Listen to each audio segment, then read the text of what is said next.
How are you guys doing? AnimeScale here, and today we are listing down OBITO'S strongest jutsus. Now, OBITO'S jutsu arsenal is not as big as Kakashi's or Madara's, so I ended up with a list of just 15 jutsus instead of the usual 20. I won't mention every jutsu Obito could have used after getting the Rinnegan, but only the ones he's actually shown using. As always, this list isn't just about strength, but also about how important a specific jutsu was to Obito over the course of the series. So with that, let's just get into it.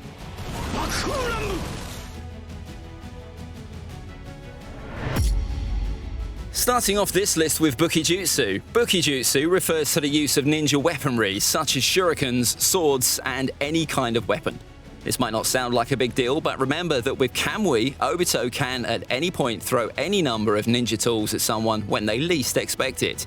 The gigantic shurikens Obito shoots out from the Kamui dimension were strong enough to cut off some of Gyuki's tentacles, so we can all agree that they were no joke. Besides just kunais, we've seen Obito using everything from Madara's gunbai to the chains to better exploit his intangibility. All in all, Obito is no slouch when it comes to ninja tools. Moving on with the hallmark of the Uchiha clan, the Fireball Jutsu. We saw Obito using this technique as a genin, and he even relied on it in his fight against Kakashi, where this fireball technique was obviously much stronger than it had been before. The Fireball Jutsu has plenty of destructive force, but it just isn't very fast when you get down to it. Obito has plenty of other jutsus coming up that both don't have this weakness and pack a much, much bigger punch. So while it looks cool, you can't put this technique any higher up on the list. The cutting springs technique is definitely one of the most terrifying techniques in Obito's arsenal. It seems simple at first. All this technique really does is allow Obito to manifest giant wooden spears out of his arms. You might think he used them as a weapon, but the reality of it is much darker. By touching someone, Obito can manifest these spears inside the body of whatever and whoever he's touching, instantly killing them. Obito is also shown throwing the spears to his enemies and triggering the branch's growth remotely, completely destroying the body from the inside.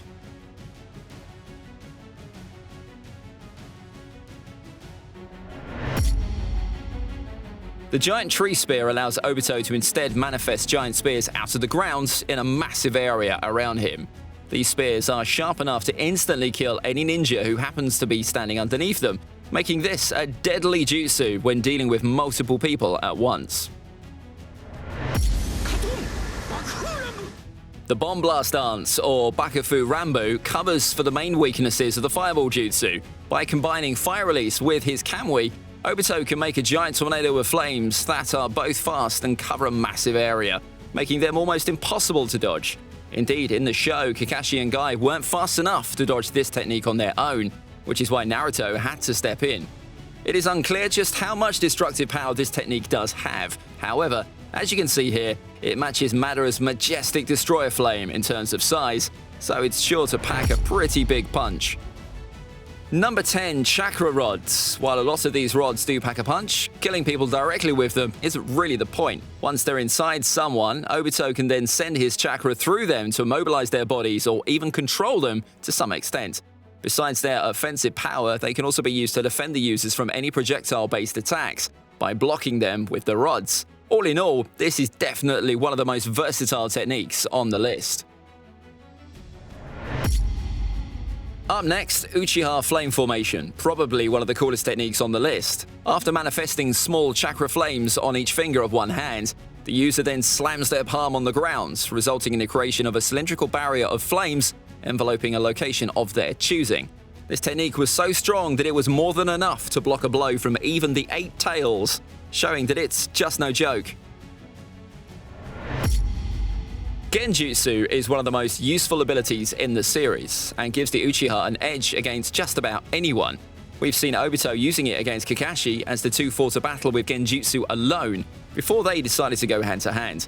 We've seen him use it to make the 9 tails attack the leaf, but that's not the reason Obito's Genjutsu ranks this high on the list. Remember, Obito was able to put the Mizukage, a perfect Jinchuriki, in a Genjutsu for years without him ever even realizing it. This feat is so ridiculous that it's almost like Obito was using Koto Matsukami here. Izanagi gives the user the ability to rewrite reality a few seconds in the past, even if that means rewriting over their own death. Thankfully, anytime an Uchiha uses this technique, they lose one of their Sharingan, which makes this jutsu at least a little less broken.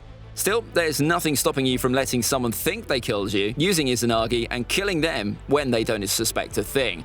In fact, that is exactly what happened when Obito took on Conan.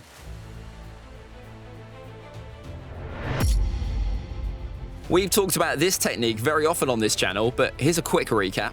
The user can make a contract with an animal and then summon them when they're in a bind. In Naruto, people can summon everything from tiny dogs to gigantic toads if they have a contract with the right beast. So, understandably, this technique is really only as strong as the summon you have a contract with. What makes Obito so ridiculous is that he used this to summon the Nine Tails, and he did it when he was just 15 years old. Teenager Obito had the guts to face off Minato while keeping Hiruzen and the entire Leaf Village engaged with the Nine Tails. Sure, in the end he lost because Flying Raijin is a direct counter to Kamui, but 15-year-old Obito was impressive to say the least.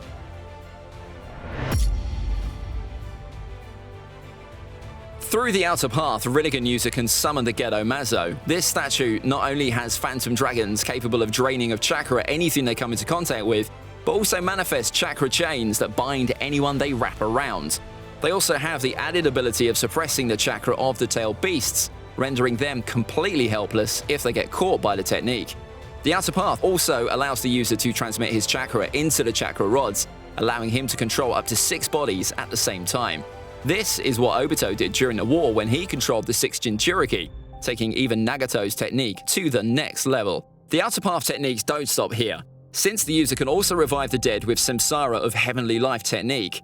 Sure, Obito's body was controlled by Black Zetsu when he revived Madara, but still, Obito did use the jutsu and also survived it, a thing that Nagato didn't manage.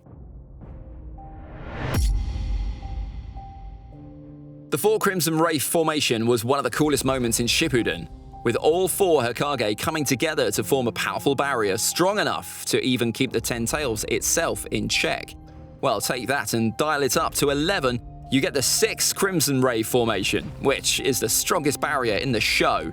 Using his chakra receivers around 6 points, Obito can form a barrier around an area that is all but impossible for anyone to get past. Obito is hard enough to get away from as it is, and this technique makes it impossible.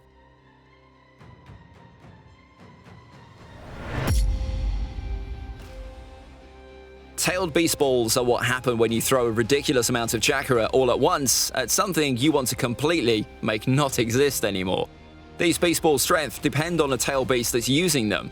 Luckily, Obito happened to be the Jinchuriki of the 10 Tails, the strongest tail beast on the planet.